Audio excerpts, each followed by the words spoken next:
আজকে আমাদের ছাগলের একটা বাচ্চা হলো। বাচ্চা বলতে এটা হচ্ছে পহিলা ছাগল আরকি। পহিলা বলতে ১ম বার বাচ্চা হচ্ছে। বাচ্চা হওয়ার কারণে সে ১ম তো অনেক কষ্ট হয়েছে প্লাস অনেকক্ষণ দীর্ঘক্ষণ ধরে প্রায় ২-৩ ঘন্টা ধরে মানে এক কথায় ১০টার দিকে পেটে বেদনা উঠছে বা একটা পা বাড়াইছিল এই ছাগলের।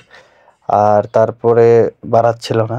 হয়তোবা কষ্ট হচ্ছিল। পরে ৩ ঘন্টা পরে ডাক্তারকে ফোন দিছি। ডাক্তার অবশ্য খুব দ্রুত আসে। ০.৫ ঘন্টার মধ্যেই বা ২০ মিনিটের মতো লাগছে। আসার পরে অ্যা কিবা করা হলো, ডেলিভারি করা হলো। তো কথা হচ্ছে যে খুব কষ্ট হইছে বার করতে।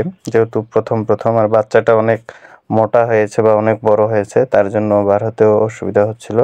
এবং এক পর্যায়ে তো মানে ডাক্তার বলে দিল যে কি যে হবে বাঁচতেও পারে নাও বাঁচতে পারে। তারপরে অনেকক্ষণ ঝুলাইলো। ঝুলানোর পরে তারপরে বাতাস দেওয়া হইছিল অনেকক্ষণ ধরে প্রায় ২-৩ মিনিট ধরে বাতাস মুখের মধ্যে দিল। ওই চংগাটা যে রয়েছে বা পাইপটা রয়েছে ওটা দিয়ে বাতাস দেওয়ার পরে কিছুক্ষণ পরে সে শব্দ করে বা আওয়াজ করে। এখন দেখা যাক কি হয়, বেঁচে থাকে কিনা। তো কথা হচ্ছে যে আসলে অনেক কষ্টকর একটা অবস্থা আরকি। ছাগলের যখন ডেলিভারি হয় আরকি।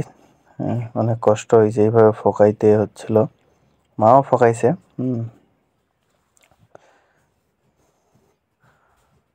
তো আজকে ২টা শুভ সংবাদ। একটা আমাদের গরুরও বাছুর হয়েছিল সকালবেলা। আর এটা হয়েছে ১০টা-১১টার দিকে। আর গাভী অর্থাৎ গরুর বাছুর হয়েছে সকাল ৭টা ৮টার দিকে আরকি।